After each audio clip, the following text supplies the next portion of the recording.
The cleaning cloth fell from Martha's hands as if it had been struck by lightning. The hallway of the mansion on the Upper East Side, New York City, remained in absolute silence for a few seconds as she stared at the portrait hanging on the wall. Her brown eyes widened, her breath caught in her throat, and her legs trembled as if they might give way at any moment. It was him. There was no doubt. That round face, the light, curious eyes, the shy smile that hid an old sadness. Martha knew every detail of that face, even all these years. I know this boy, she thought, feeling her heart pound in her chest. But how? Why would a portrait of a boy from the orphanage be on the wall of the most luxurious mansion where she had ever worked? Robert Allen's voice cut through the silence like a sharp blade. The 40-year-old businessman descended the marble staircase with firm steps, his Italian suit impeccable, the graying hair at his temples giving him an air of authority. He was holding a tablet and apparently reviewing some documents, not noticing the new employee's state of shock. "Martha, are you all right?" he asked, finally looking up and noticing the paleness on the woman's face. The cloth was on the floor, and she seemed petrified before the portrait. "Mr. Allen," she stammered, her voice trembling. "This boy in the portrait, I know him." Robert stopped abruptly on the last step of the staircase, his face until then serene, transformed into a mask of confusion and disbelief. He left the tablet on the fine wooden sideboard and walked slowly toward Martha, his eyes fixed on her as if trying to decipher if this was some kind of cruel joke. "What did you say?" His voice came out harsher than he intended. Martha swallowed hard. She had only started working at the mansion 3 days earlier, referred by an employment agency. She needed this job desperately. Her 16-year-old daughter, Charlotte, depended on her, and the bills kept coming. But something inside her prevented her from staying silent in front of that portrait. "This boy," she repeated, pointing to the oil painting that depicted a boy of about 4 years old, dressed in fine clothes and holding a teddy bear. "He lived with me at St. Clair's Orphanage in Stamford. But there he had another name. We called him Leo." The color drained from Robert's face. He took a step back as if Martha's words were a physical blow. His hands trembled visibly, and he had to lean on the staircase railing to keep his balance. "That's not possible," he murmured, his voice almost inaudible. "It can't be." Martha felt a pang of compassion for her employer. She didn't know exactly what that portrait meant to him, but the pain etched on his face was undeniable. Still, she was absolutely certain of what she was saying. "I would never forget that face, sir," she said softly. "Leo arrived at the orphanage when I was 7.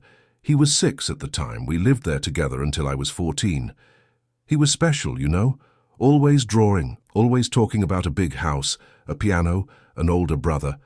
We thought it was his imagination, but he insisted. He said that one day his brother would come for him." Robert staggered to the nearest sofa and collapsed heavily onto it.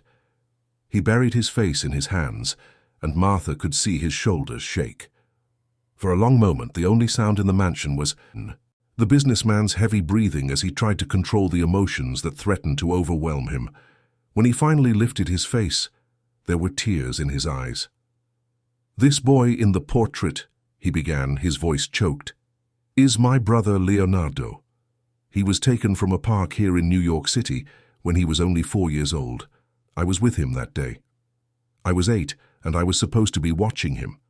But I got distracted for a few seconds, just a few damn seconds. When I turned around, he was gone." Martha felt her own tears welling up. The story was beginning to make sense in a painful and disturbing way.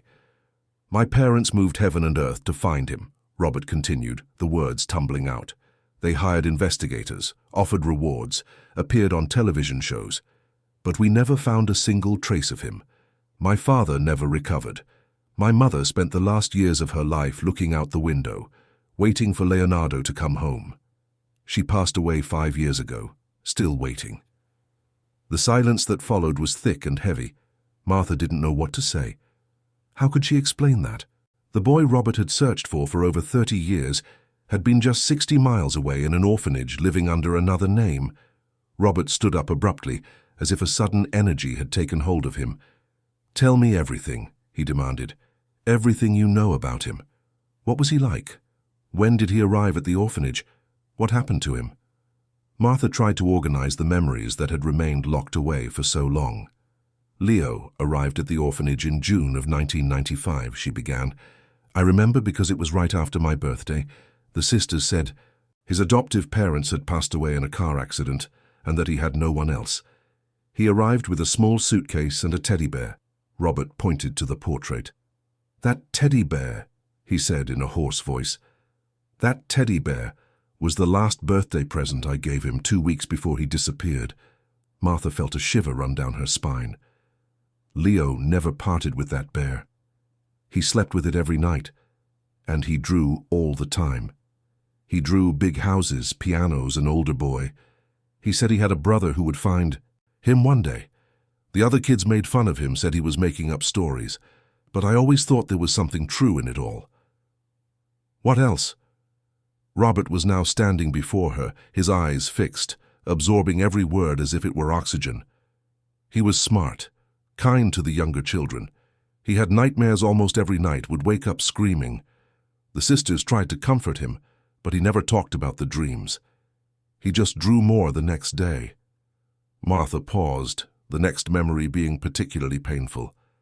When he turned 14, there was a fight at the orphanage. One of the older boys tore up one of his drawings. Leo was distraught. That night he ran away. I never saw him again. "Ran away?" Robert repeated, his voice filled with anguish. "Where to?" Nobody knew. The sisters looked for him, but it was as if he had vanished. "I left the orphanage myself a few months later when I turned 15. I always wondered what happened to him." Robert began to pace the room, his hands in his hair, clearly trying to process all this information. 30 years, he murmured. 30 years looking for him. And he was in an orphanage in Stamford, with another name, with a false story. He stopped abruptly and looked at Martha with an intensity that made her take a step back. "You have to come with me to the orphanage," he said. "Now. Today. We need to find out how he ended up there, who took him, where he is now." "But, sir, the sisters probably won't remember," Martha protested. "It's been so long." "They'll remember him," Robert said with conviction. "Just like you remembered. Leonardo left an impression on people. He always did." He looked at the portrait. On the wall, his eyes shining with a mixture of hope and despair. "My little brother might be alive. After all these years, he might be alive."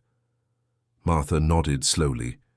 She could see the determination on Robert's face, but she could also see the fear of discovering answers he might not be ready to hear, the fear that hope might be crushed once more. "I'll get my coat," she said quietly. "But Mr. Allen, maybe we should prepare ourselves for the possibility that the information we find isn't what we're hoping for." Robert looked back at Leonardo's portrait.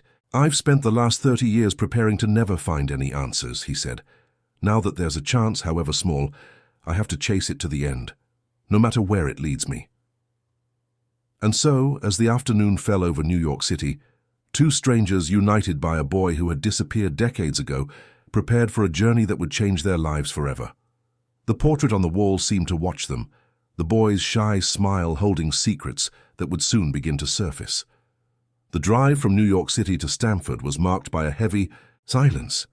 Robert drove his black Mercedes with a firm grip on the steering wheel, his eyes fixed on the highway, but his mind clearly navigating the turbulent waters of memories and possibilities. Martha sat in the passenger seat, watching the urban landscape gradually give way to more wooded areas, fighting her own memories of her time at the orphanage. The afternoon was turning into evening when they arrived in the neighborhood where St. Clair's orphanage was located. The place had changed considerably. Where there were once simple houses and cobblestone streets, there were now modern buildings and bustling commercial activity. Martha needed a few minutes to get her bearings, finally recognizing the church steeple that had always served as a landmark. "It's there," she pointed, indicating a 2-story building at the end of a tree-lined street.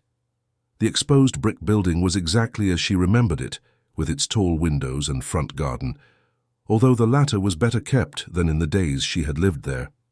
Robert parked in front of the iron gate. His hands were visibly trembling as he turned off the engine. For a moment he just sat there, staring at the building where his brother had lived for years without anyone knowing. "Are you all right, sir?" Martha asked gently. He took a deep breath before answering. "I've spent 30 years imagining where Leonardo was, if he was suffering, if he thought about us. And now I'm in front of the place where he spent part of his childhood. It's—" He paused, searching for the right words. "It's overwhelming." They got out of the car and walked to the gate. A discreet sign indicated that the place now also functioned as a community center. Martha rang the bell and the sound echoed in the silence of the quiet street. Moments later, a young, smiling volunteer appeared. "Good afternoon, can I help you?" Robert stepped forward, taking a business card from his pocket. "My name is Robert Allen. I'd like to speak with someone who worked here in the mid-90s. It's about a child who lived in this orphanage at that time." The young woman's smile faded slightly, replaced by a more serious expression. "Let me get Sister Teresa. She's been here since the orphanage was founded, over 50 years ago." They were led to a simple but welcoming waiting room with walls painted a light yellow and a few varnished wooden chairs. Framed photographs on the walls showed groups of children over the decades.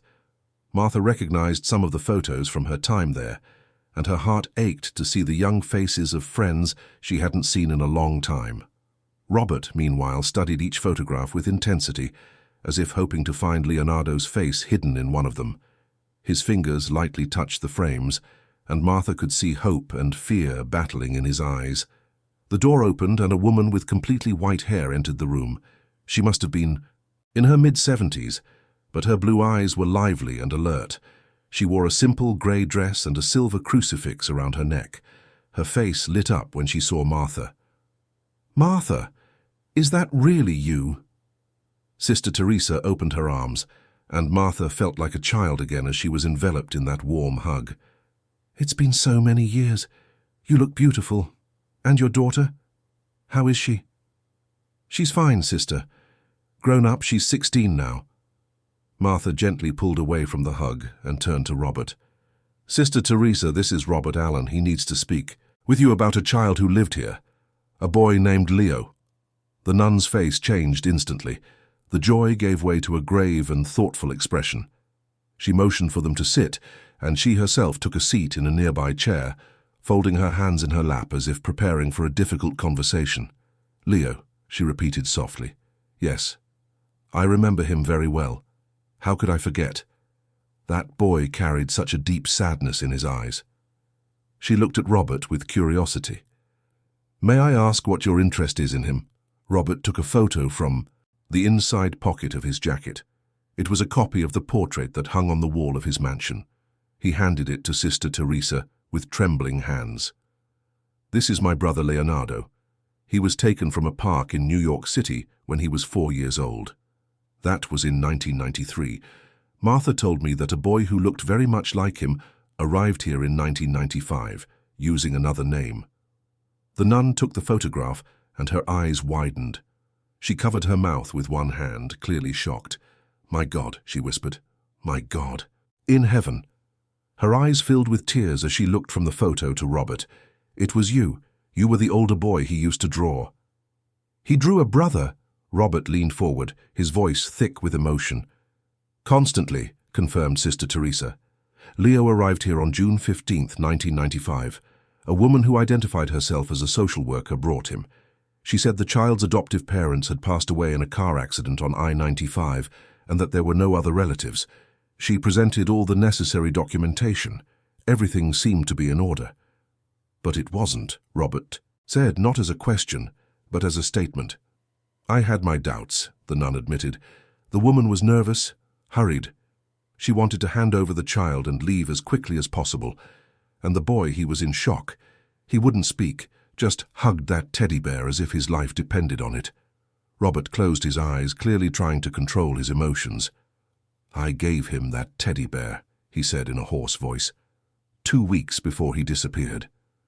Sister Teresa stood up and walked to a window looking out at the garden. "It took weeks for Leo to start talking to us. And when he finally did, he told stories about a big house, a beautiful garden, a grand piano in the living room. He talked about an older brother who was his hero, who protected him, who played with him. She turned to face them. But he also talked about bad people who had taken him, about scary voices, about dark places. We thought some of it might be trauma from the accident that took his adoptive parents. There was no accident, Robert said in a firm voice. He was kidnapped, someone took him, and held him for 2 years before bringing him here. The silence that followed was heavy and painful. Sister Teresa returned to her chair, clearly shaken by the revelation. We tried to help him, she continued after a moment. We gave him love, structure, education. Leo was brilliant, extremely talented at drawing, but he was never completely happy here. He always said his brother would come for him one day. The other children started to make fun of him for it, saying he was making up stories. Martha was one of the few who defended him.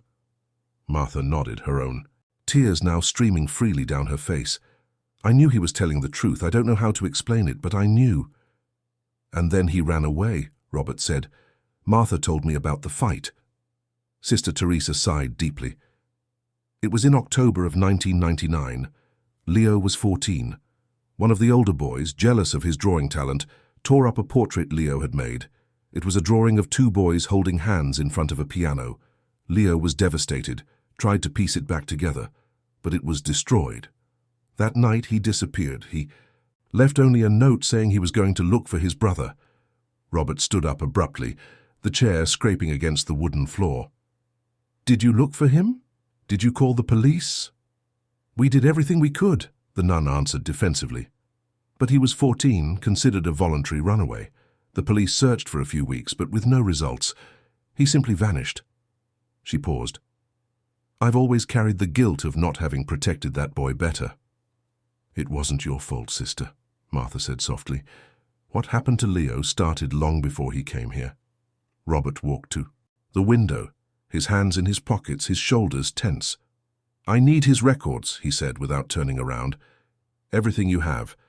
Admission documents, medical records, anything. I'll get his file, Sister Teresa said, standing up. But there's something else you need to see. Something Leo left behind. She left the room, leaving Robert and Martha in a silence charged with expectation. Robert finally turned around, and Martha could see that he was crying silently, tears streaming down his normally controlled face. He waited for me, Martha. All these years, he waited for me to find him. And I failed. You didn't fail, she said firmly. You didn't know where to look. No one did. But now we know, and we're going to find him. Sister Teresa returned, carrying a folder yellowed with age and something wrapped in brown paper. She placed the folder on the table and carefully unwrapped the second item. It was a drawing preserved between 2 sheets of tracing paper. It showed a large, elegant house with a flower garden in front. In the living room, clearly visible through a window drawn with surprising detail, was a grand piano. 2 boys were holding hands in the garden, one visibly taller than the other. In the bottom right corner, written in a child's uneven script, were the words, Leonardo and Robert, together forever. And just below, almost like a prayer, one day my brother will find me. Robert took the drawing with trembling hands. His legs seemed to buckle, and he had to sit down again. He ran his fingers gently over the lines of the drawing, over the names written there, over the promise he had not been able to keep. Robert didn't leave the office of his mansion for the next 3 days. He had transformed the space into an operations center, with maps spread over the large mahogany table, piles of documents, old photographs, and a timeline written on a whiteboard that took up an entire wall. Martha had become much more than an employee. She was now an essential ally, the only person who could offer first-hand information about the teenage Leonardo. The businessman had hired the best private investigators in New York City, a team led by a former police captain named Dr. Henry Travers, known for solving cases considered impossible. The man in his early 50s, with graying hair and discreetly framed glasses, studied the documents with the meticulousness of someone who had worked for decades in law enforcement. These documents are forgeries, he declared on the morning of the 4th day, pointing to the certificates Sister Teresa had provided. Well-made forgeries for the time, but forgeries nonetheless. The family court seal is from a district that didn't even exist in 1995. Someone with knowledge and resources prepared this paperwork. Robert slammed his fist on the table, making the papers jump. So it was planned. It wasn't a random kidnapping. Someone wanted Leonardo specifically. Exactly, Travers agreed. And given the quality of the forgery and the time it took for you to locate him at the orphanage, we're talking about people with connections, probably a network. A network? Martha felt a shiver run down her spine. What are we talking about here? The investigator exchanged a meaningful look with Robert before answering. In the 90s, there were illegal child placement schemes for families who couldn't adopt through legal means. Usually wealthy, childless, desperate families. The children were taken from their biological families, kept in temporary locations for the initial search to die down, and then placed with the new. Parents using fake documentation. Robert had turned pale. So Leonardo was given to a family? He lived with them? For the 2 years between the kidnapping and his arrival at the orphanage, it seems so. Travers flipped through his notes. Now we need to find out what happened to that family, and why Leonardo ended up at the orphanage instead of staying with them. Sister Teresa said the adoptive parents had passed away in an accident, Martha recalled, on I-95. Travers nodded. I checked the accident records from that time. There was indeed a fatal accident on I-95 in May of 1995. A couple named Julian and Christina Mendez, no registered children, residents of New York City. Their car collided with a truck. Both were pronounced dead at the scene. So it was true, Martha whispered. The part about the adoptive parents. Robert stood up and walked to the window, looking out at the garden. If they had Leonardo illegally, that would explain why there were no records of a child associated with them. When they passed, someone had to get rid of the evidence. It wasn't quite like that, Travers interrupted. My team investigated thoroughly. Christina Mendez was a nurse, worked at a private hospital here in New York. Julian was a businessman, owned a small import company. They were known in their social circle as a couple who desperately wanted children. They underwent fertility treatments, tried legal adoption several times, always without success. And then someone offered them an alternative, Robert said bitterly. Precisely. Travers opened a new folder. I managed to track some of their finances. 2 months before Leonardo's kidnapping, Julian Mendez made a wire transfer of $500,000 to an account in the name of a shell company. That was a fortune at the time. They bought my brother, Robert said, his voice thick with barely contained hatred. They paid $500,000 for a stolen child. Martha placed a hand on his arm gently. Mr. Allen, it's possible they didn't know the whole truth. They might have been told a different story, Travers agreed. It's common in these schemes for the buyers to believe they're saving a child from a bad situation. They're told the biological parents are addicts, violent, that the child would be better off with them. People believed it because they wanted to believe it. Robert took a deep breath, trying to control his anger. And the social worker who took Leonardo to the orphanage? Have you identified her? We're still working on that, Travers admitted. The description Sister Teresa gave us is vague, and there were no security cameras at the orphanage back then. But we're having a composite sketch made, based on her testimony and that of other staff who were present that day. The following days were a roller coaster of emotions for everyone involved. Travis's team worked tirelessly, making calls, visiting locations, talking to people who knew Julian and Christina Mendez. Martha remained at the mansion, helping Robert organize the information and offering insights into what Leonardo was like at the orphanage, details that could be crucial to finding him now. It was during one of these conversations, late at night, that Robert finally opened up about the weight of the guilt he carried. I should have held his hand tighter, he said, his eyes fixed on an old photograph of the two brothers. We were in Central Park. It was a beautiful Sunday. Leonardo wanted to see the ducks at the pond. I said yes, but I wanted to get an ice cream first. He stood right next to me at the ice cream cart, so close. But then a girl I knew from school walked by, and he paused painfully. I got distracted for maybe 20 seconds, just 20 seconds to say hello to her. When I turned around, Leonardo was gone. You were a child, Martha said softly. You were 8 years old. It wasn't your responsibility. But I was the older brother, Robert insisted. He trusted me, and I failed him. My parents never blamed me outright, but I saw it in their eyes. I saw it when my mother would look at me and then quickly look away, as if my presence reminded her of who was no longer there. Robert, that's not fair to yourself. You've dedicated your life to looking for him. I've dedicated my wealth, he corrected. When my father passed away and I inherited the business, I grew the company beyond anything he ever imagined. Every dollar I earned, a portion went to investigators, to missing children's programs, to keeping the search active. But I myself, he touched his chest, I stopped really looking. I stopped believing I would find him alive. And now we have a new chance, Martha said firmly. We're going to find him. 2 days later, Travers entered the office with an expression that mixed excitement and apprehension. We found something, he announced without preamble. A hospital record from 2002 from a public hospital in Philadelphia. A young man, approximately 17 years old, was admitted with injuries after being found unconscious near the bus station. He was malnourished, dehydrated, showing signs of having lived on the streets. Leonardo. Robert jumped to his feet. The name he gave was Leonardo da Silva, a combination that suggests he still remembered his real first name, but had no last name to give. He stayed in the hospital for 2 weeks, was treated, fed, and then disappeared before they could refer him to a shelter. Martha felt her heart clench. He was alive in 2002. That means he managed to survive on the streets for 3 years after running away from the orphanage.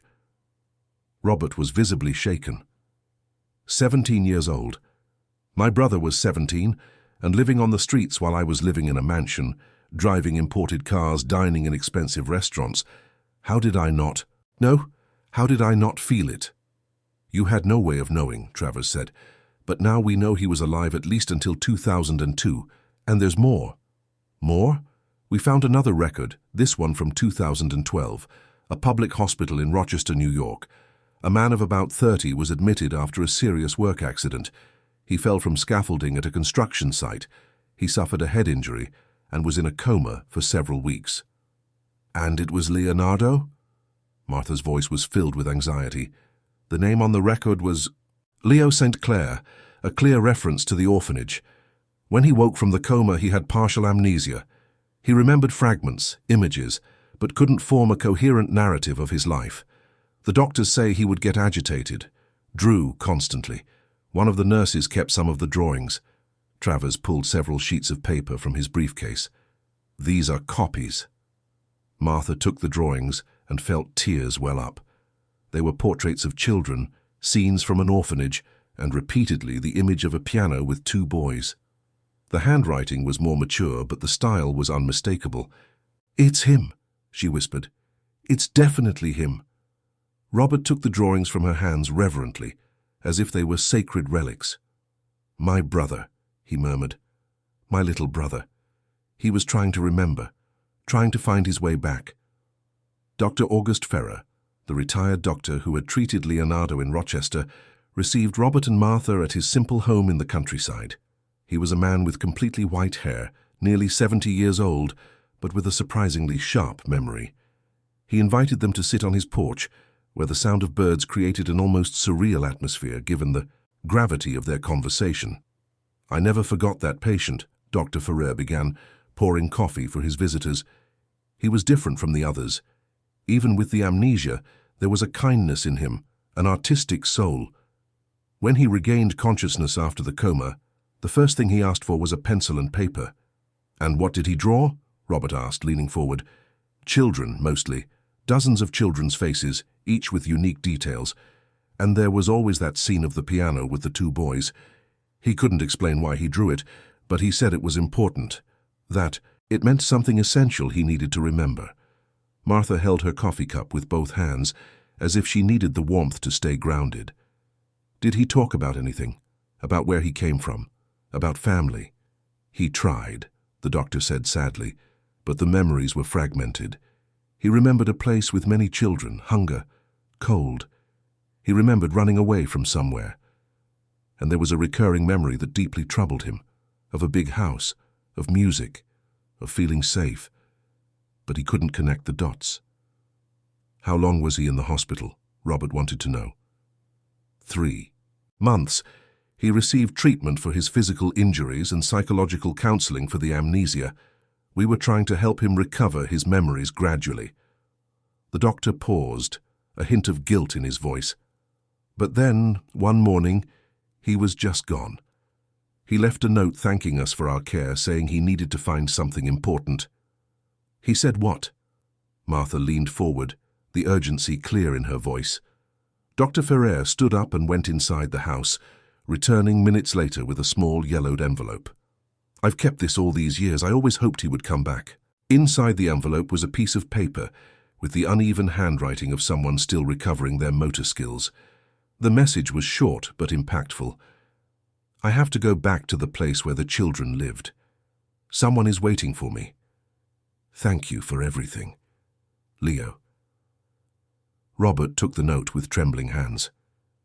He went to look for the orphanage, he whispered. Even without fully remembering, something inside him knew he had to go back there. That was in 2012, Martha said, doing mental calculations.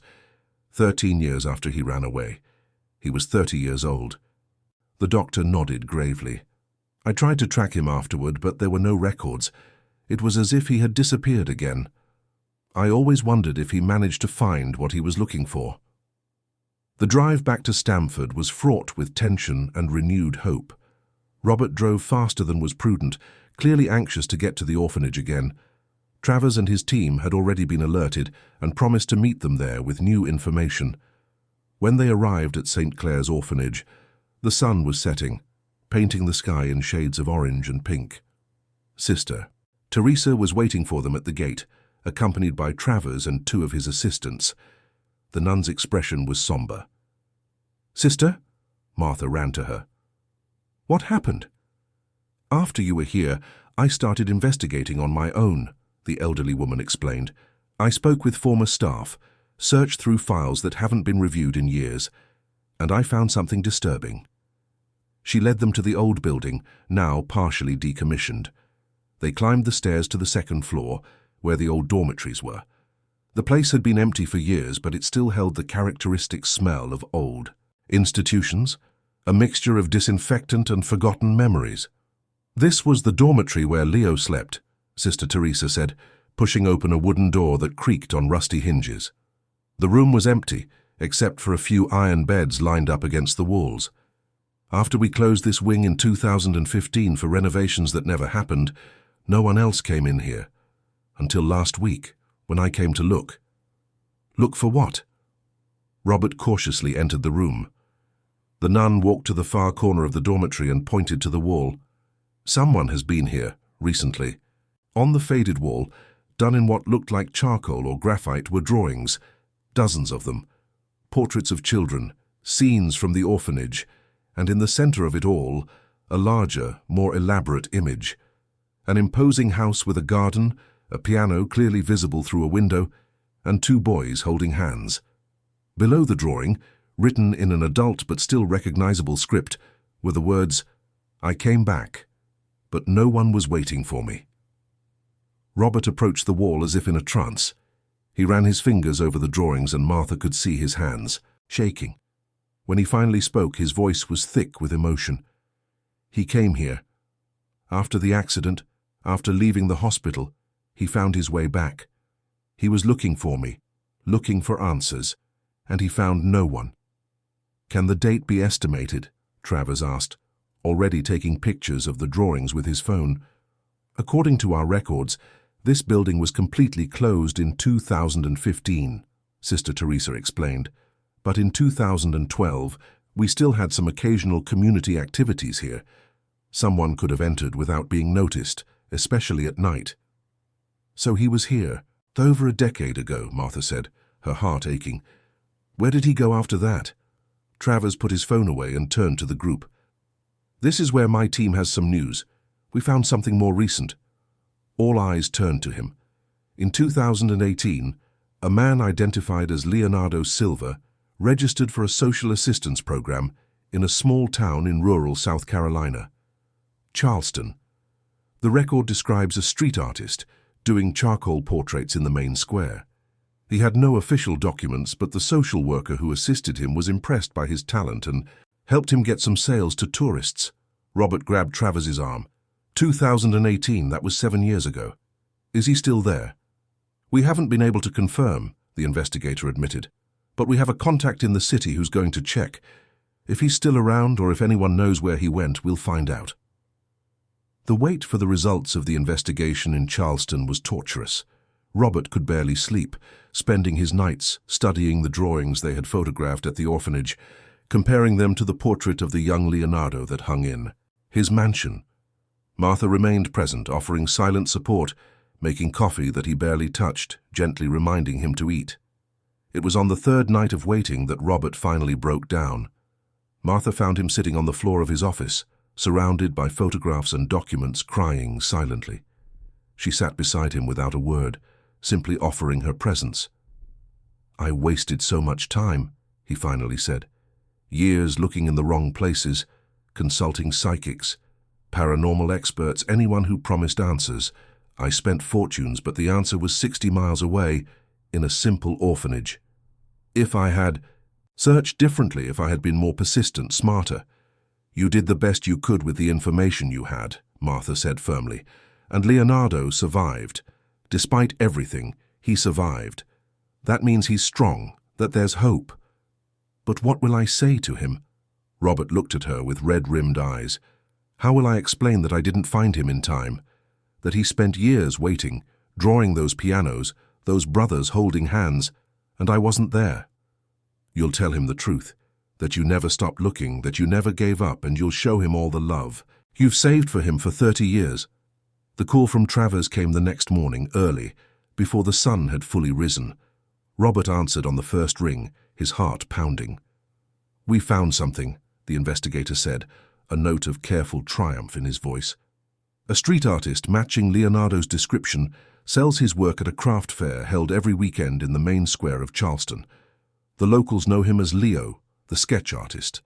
They say he's quiet, polite, and his portraits are incredibly detailed." Robert could barely breathe. "Is he there now?" "The fair is on Saturdays and Sundays. Today is Friday. If we leave now, we can get there tomorrow morning and find him." Martha, who had been listening to the conversation on speakerphone, was already grabbing her bag. "Let's go," she said simply. "It's time to bring your brother home." The drive to Charleston took 6 hours, but to Robert it felt like an eternity. He drove in silence for most of the way, his eyes fixed on the road, his hands steady on the wheel, despite the storm of emotions consuming him. Martha respected his silence, content to watch the landscape gradually change from urban to rural, from grey buildings to green mountains. They arrived in the historic city as the sun was still low on the horizon. Charleston revealed itself to be a preserved colonial gem, with its Baroque churches, colourful mansions, and cobblestone streets that echoed centuries of history. The main square where the craft fair was to be held was just beginning to come to life, with stalls being set up. Travers was waiting for them at the door of the inn he had booked for them. His expression was serious but hopeful. "I confirmed early this morning with some local vendors," he reported. "Leo usually arrives around 9 o'clock and sets up his stall near the church. He sells charcoal portraits and some watercolor paintings. They say he's very talented." "What does he look like?" Robert asked, his voice hoarse with anxiety. "Physically, I mean." "Tall, thin, dark hair already, with some grey streaks despite being only 34. Unshaven, simple but clean clothes. People say he's polite but reserved, doesn't talk much about himself, prefers to let his work do the talking." Robert nodded slowly, processing every word. Martha touched his arm gently. "Are you ready for this?" "I've been preparing for 30 years, he replied. "But now that the moment is here, I don't know if I could ever be truly ready." They decided to wait until the fair was fully set up before approaching. Travers suggested they observe from a distance first, to ensure it really was Leonardo, and so Robert could prepare himself emotionally for the encounter. At 9:15 in the morning, Martha saw him first. He was walking across the square, carrying a large portfolio under his arm and a backpack on his back. He was tall, as Travers had described, with a slightly stooped posture, as if carrying an invisible weight, His dark hair fell lightly over his eyes, and there was a stillness about him that immediately reminded her of the boy from the orphanage. "It's him," she whispered, her own tears beginning to fall. "My God, Robert, it's really him." Robert looked in the direction she was pointing, and the world seemed to stop. There, just 50 yards away, was the brother he had searched for 3 decades. Leonardo was no longer the little boy from the portrait, but Robert could see fragments of that child in the man who was carefully setting up his stall, arranging his drawings with delicate, precise hands. "He has our mother's eyes," Robert said, his voice breaking, "and the way he tilts his head when he's concentrating, just like our father used to do." Travers placed a hand on the businessman's shoulder. "Do you want me to go first? I can talk to him, prepare the ground." But it was Martha who answered. "No, I'll go." Both men looked at her in surprise. "He knows me," she explained. "Or at least he did. It might be less of a shock if I approach first, refresh his memory about the orphanage, and then introduce Robert gradually." Robert hesitated, clearly torn between the desire to run to his brother immediately and the wisdom of Martha's suggestion. Finally, he nodded. "You're right. But please, Martha, be careful. He's been through so much." Martha took a deep breath and started walking toward Leonardo's stall. Her heart was pounding, and her hands were trembling slightly. When she was just a few feet away, she stopped and really looked at him. He was arranging charcoal portraits on a makeshift display, each drawing showing the faces of children with impressive detail. There was something melancholic in each face, as if each child carried an untold story. "Your paintings are beautiful," she said softly. Leonardo looked up, and Martha felt a jolt as she met his eyes. They were eyes that had seen much suffering, but still held a spark of kindness. "Thank you," he replied in a quiet voice. "Are you looking for anything specific? I do portraits on commission as well." Martha took a step closer, studying his face. "Do you remember me?" He tilted his head, confused. "I'm sorry, I don't. Should I?" "Probably not. It's been a long time." She paused, choosing her words carefully. "Did you ever live in an orphanage in Stamford, St. Clair's?" Leonardo's reaction was immediate and visceral. He dropped the brush he was holding, his face turning pale. "How do you?" he began, but the words died in his throat. "You lived there too?" "I did. My name is Martha. We were friends, Leo. You used to show me your drawings. Drawings of a big house, a piano, an older boy." Leonardo took a step back, his breathing quickening. His eyes searched Martha's face as if looking for buried memories. "Martha," he repeated, I remember. You always said you believed me. When the others laughed at my stories about my brother, you said you believed." Tears were now streaming freely down Martha's face. "Yes, because I knew you were telling the truth. And Leo." She took his hand, ignoring how he trembled at her touch. "Your brother never stopped looking for you." "What?" His voice was just a whisper. "He's here. Right now. He came to get you." Leonardo looked around the square, panic and hope warring on his face. His eyes finally landed on Robert, who was standing at a respectful distance, watching, the scene with tears streaming down his face. Even from 50 yards away, even after 30 years, there was something about the tall, grey-haired man that resonated deep within Leonardo. "Is that him?" Leonardo asked, his voice trembling. "The older boy from my drawings?" "It's your brother, Robert. He never gave up on you." Leonardo took a step toward Robert, then another. His legs didn't seem to want to cooperate, and he stumbled. Martha held his arm, offering silent support. Robert started walking too, his steps quickening until he was running across the square. When they finally met, they just stared at each other. Leonardo, the thin man in simple clothes with charcoal-stained hands. Robert, the successful businessman with his expensive suit and polished shoes. Two completely different worlds. Two destinies that had violently diverged 3 decades ago. "Leo?" Robert's voice came out in a choked whisper. "Is it really you?" Leonardo raised a trembling hand and touched Robert's face, as if needing to confirm he was real. "You came," he said, the words coming out in broken gasps. "All these years I knew you would come. I drew you thousands of times, always holding my hand, always protecting me. "I'm so sorry," Robert sobbed, pulling his brother into a tight embrace. "I'm so sorry I didn't find you sooner. For every year you spent alone. For every night you went to sleep not knowing I was looking for you." Leonardo surrendered to the hug, and then something inside him seemed to break. He began to cry, not the silent sobs of an adult trying to maintain composure, but the deep, devastating weeping of a child who finally allows himself to be vulnerable. All the pain, all the loneliness, all the years of survival on the streets, in shelters, in the forgotten corners of the world, it all came pouring out in that embrace. People in the square stopped to watch, some with tears in their own eyes, witnessing a scene of love and loss and reunion that transcended common understanding. Travers kept a respectful distance, discreetly documenting the moment for the official investigation records. Martha remained close, her own tears falling freely, feeling honored to have been part of this impossible journey. Eventually, as Leonardo's sobs began to subside, Robert gently pulled him back to look into his eyes. "I have so much to tell you," he said. "About Mom, about Dad, about everything that's happened. But first I just need you to know that I never stopped loving you. Not for a second. You were the first thing I thought of every morning and the last thing every night." Leonardo nodded, unable to form words. His hands still held Robert's face, as if he feared that if he let go, his brother might disappear again. Martha approached gently. "Leo," she said softly, "Robert has prepared something special for you. There's a place he wants to show you, a place you used to draw." Leonardo looked between the two of them, confusion and hope mixed on his face. "What place?" "Our home," Robert answered. "The house where we grew up together, where you played in the garden, where Mom played the piano, where you were happy.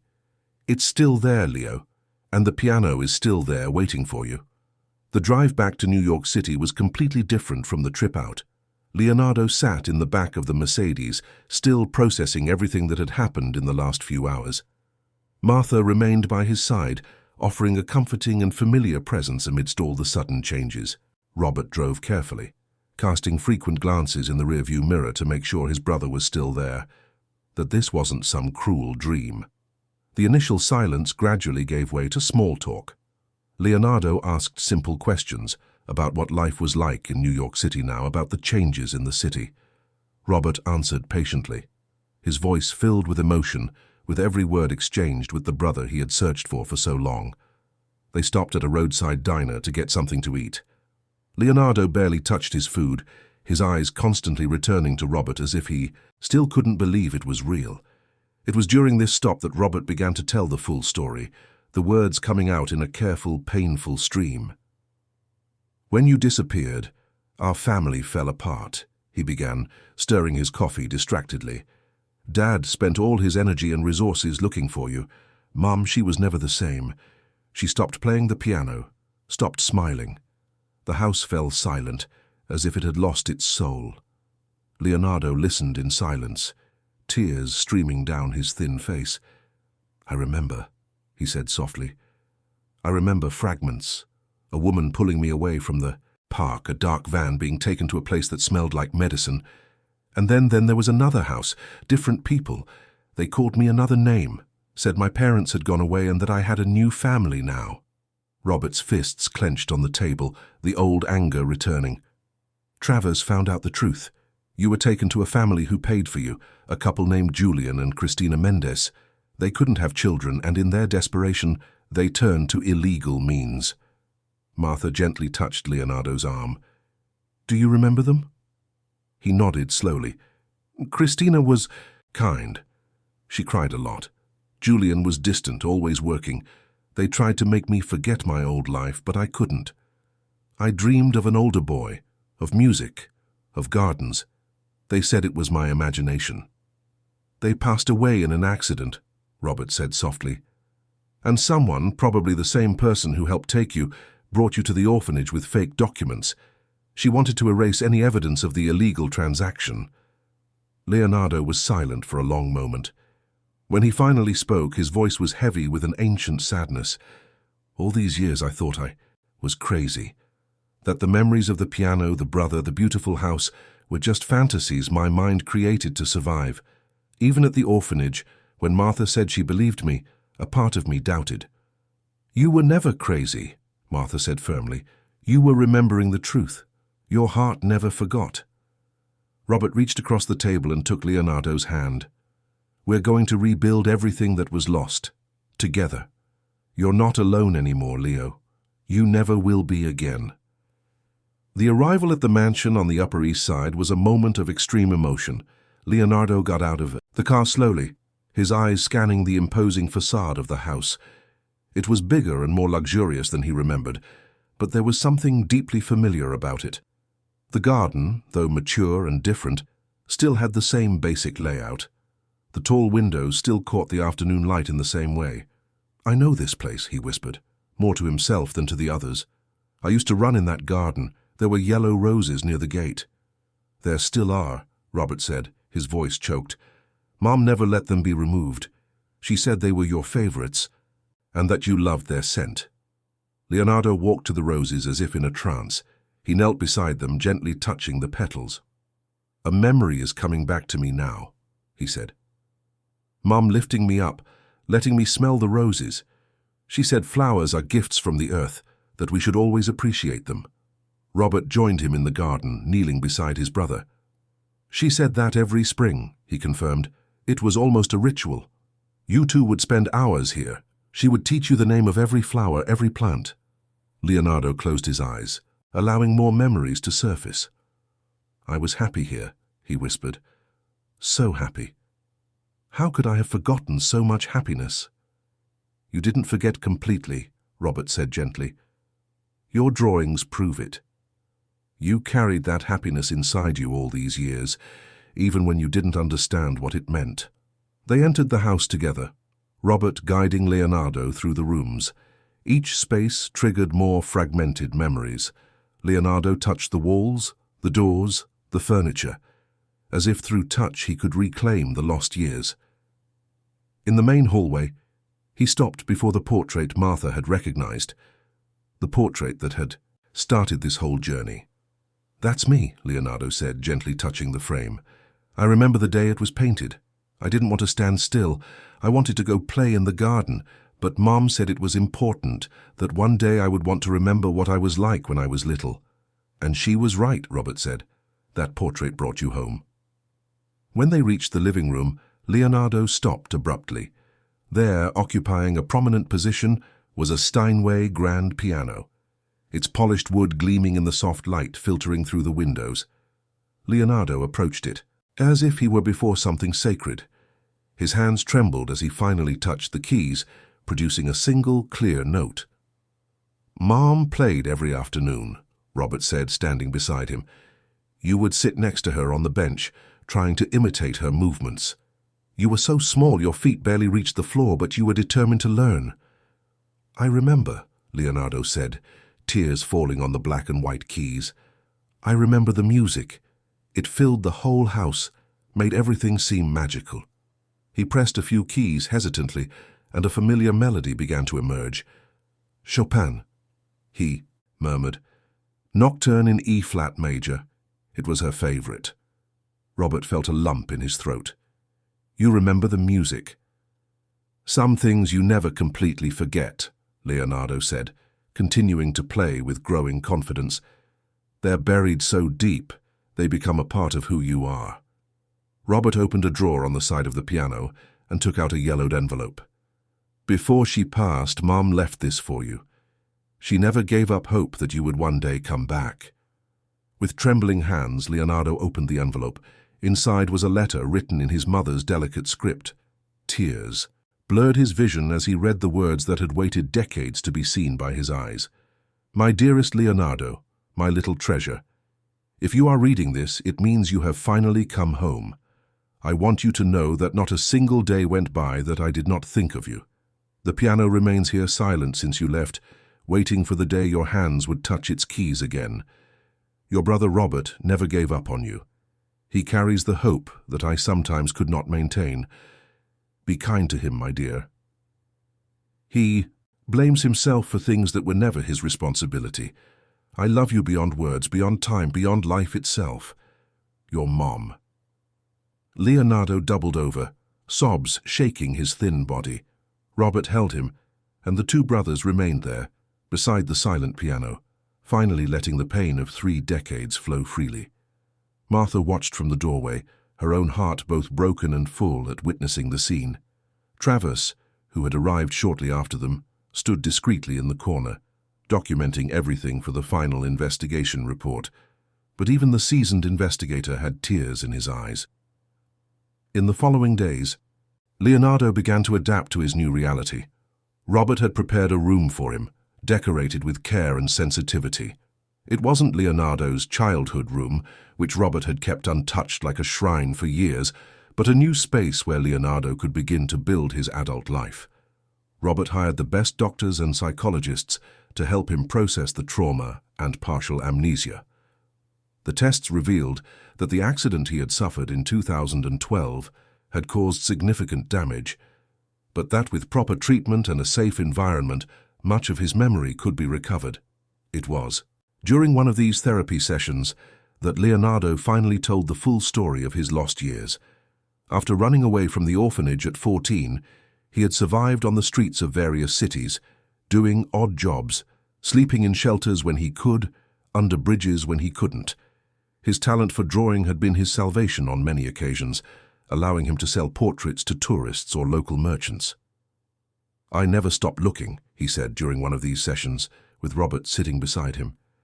"Every city I went to, I looked for clues. I went back to the orphanage. Once, but it was different, empty. I drew on the wall a message in case anyone came looking for me, but no one came." "I didn't know where to look," Robert said, the guilt still evident in his voice. "If I had gone back to the orphanage, if I had insisted more." The psychologist intervened gently. "You both need to stop living in the what-ifs. The important thing is that you are together now. The future is what matters." The weeks turned into months, and slowly Leonardo began to flourish. He returned to drawing with renewed passion, but now his themes were different. In addition to the portraits of children that had always populated his work, he began to paint scenes of hope and reunion. Flower-filled gardens, pianos illuminated by sunlight, intertwined hands. Robert, for his part, rediscovered the joy of having a family. He had lived alone for so long, dedicating himself exclusively to work and the search for his brother, that he had forgotten what it was like to share meals, conversations, the comfortable silence of having a loved one nearby. Martha became a constant presence in the house. Her daughter Charlotte, initially shy, quickly grew fond of Leonardo. Fascinated by his stories and his drawings, Leonardo in turn found in Charlotte an opportunity to be the protector he never had as a child, teaching her to draw, talking about her dreams and fears. And it was with the future in mind that Robert made a decision that would change not only their lives, but the lives of many other families.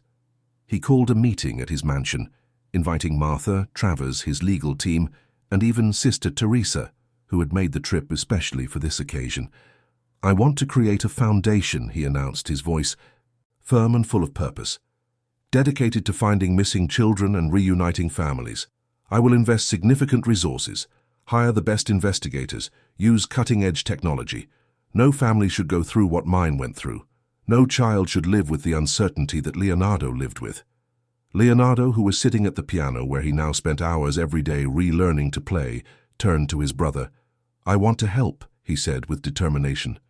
"My art, my drawings, they can make a difference. I can create portraits, awareness campaigns.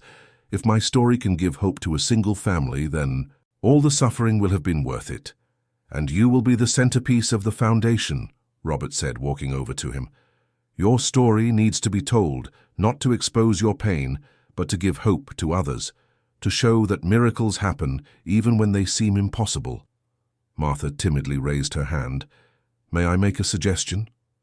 When everyone looked at her, she continued, "I grew up in orphanages. I know the system from the inside. I could help coordinate the efforts, ensure that children receive not only a search for their families, but also emotional support." During the process, Robert smiled, the first genuine expression of joy in weeks. "Martha, I couldn't think of a better person to lead this initiative. You brought my brother back to me. Let me help you bring other children back to their families." Sister Teresa wiped tears from her eyes. "You can count on the full support of St. Clare's and other orphanages we are in contact with. It's time to turn this tragedy into something that can benefit many others." Travers, ever practical, was already taking notes. "We need a solid structure, a database, a network of contacts, partnerships, with authorities. My team is ready to dedicate themselves fully to this." The Allen Foundation was inaugurated 6 months later in a ceremony that attracted national attention.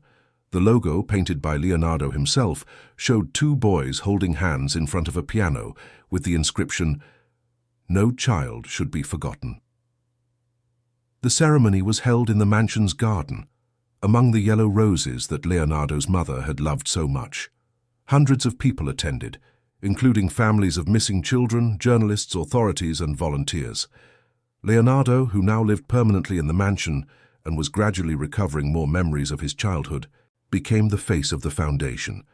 On the stage set up for the occasion, he told his story publicly for the first time, his voice calm but filled with emotion.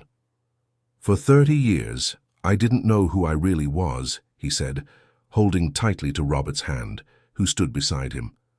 "I lived with different names in different places, always with an emptiness inside me that I couldn't explain. But a part of me never forgot. It kept drawing, dreaming, waiting. And today, I am here to say that hope is not an illusion. Love has no expiration date. And families can be rebuilt, no matter how much time has passed." There wasn't a dry eye in the audience.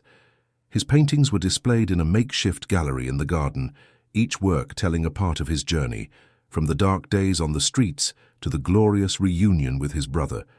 All proceeds from the sales were donated to the cause, and in just a few hours, dozens of works were sold. Martha officially took on the role of executive coordinator, bringing her personal experience and natural compassion to help dozens of families. She hired a dedicated team, implemented sensitive protocols for dealing with traumatized children and their families, and established partnerships with psychologists specializing in family reunification. Travers and his team were hired full-time, dedicating themselves exclusively to the Foundation's cases. They implemented cutting-edge technologies, including facial recognition, integrated databases, and a network of informants across the country. In less than a year, the Foundation had already helped reunite 5 families. Sister Teresa, now elderly but still full of energy, became a consultant, helping the Foundation work with orphanages and shelters across the country, ensuring that records were properly maintained and that no child disappeared into the system. She traveled regularly, giving lectures and training sessions, her wisdom accumulated over decades of working with children being an invaluable resource. The investigation into Leonardo's kidnapping eventually revealed the identity of the woman who had carried out the plan.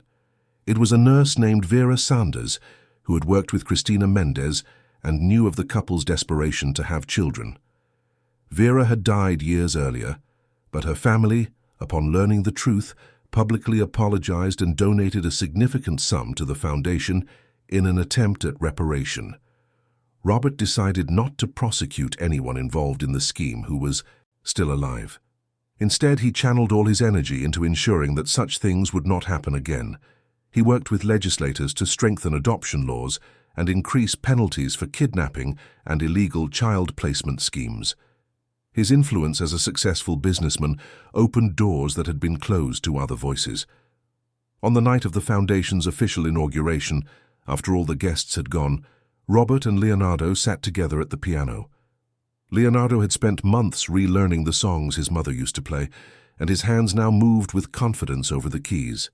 Therapy had helped unlock more memories, and with them came a deeper understanding of who he was before the kidnapping. "Play with me," Leonardo said, looking at his brother with a smile that lit up the whole room. "Like we used to when we were kids." Robert hesitated, his hands hovering over the keys. "I was never as good as you or Mom. It doesn't matter. I just want us to be together. It's all I ever wanted." And so, under the emotional gaze of Martha, who watched from the doorway with Charlotte by her side, The two brothers played together for the first time in over 30 years. The music that filled the mansion wasn't perfect. There were wrong notes, moments of hesitation, places where Robert's hands stumbled, but it was the most beautiful thing any of them had ever heard. It was the sound of a family reunited, the sound of promises kept and hopes realized, the sound of two brothers who, against all odds, all the years and all the pain, had finally found their way back to each other. Charlotte whispered to her mother, "It's the most beautiful music I've ever heard." Martha hugged her daughter and smiled through her tears. "Because it's played with love, my dear, and love always makes everything more beautiful." When the music ended, Leonardo turned to Robert. "Thank you for never giving up on me. Thank you for looking for me even when everyone said it was impossible. Thank you for bringing me home." Robert hugged his brother tightly. "You were always in my heart, Leo. From that day in the park, not a single moment passed that I didn't think of you. Finding you wasn't a miracle, it was the result of a love that refused to die." And as the music echoed through the house, filling every room with its imperfect but sincere melody, the portrait of the young Leonardo on the hallway wall seemed to smile, as if it knew that finally, after so long, that little 4-year-old boy who had been taken from a park on a sunny day had come home. Not just to the house of brick and wood, but to the home that is built of memories, love, and bonds that time can never truly break.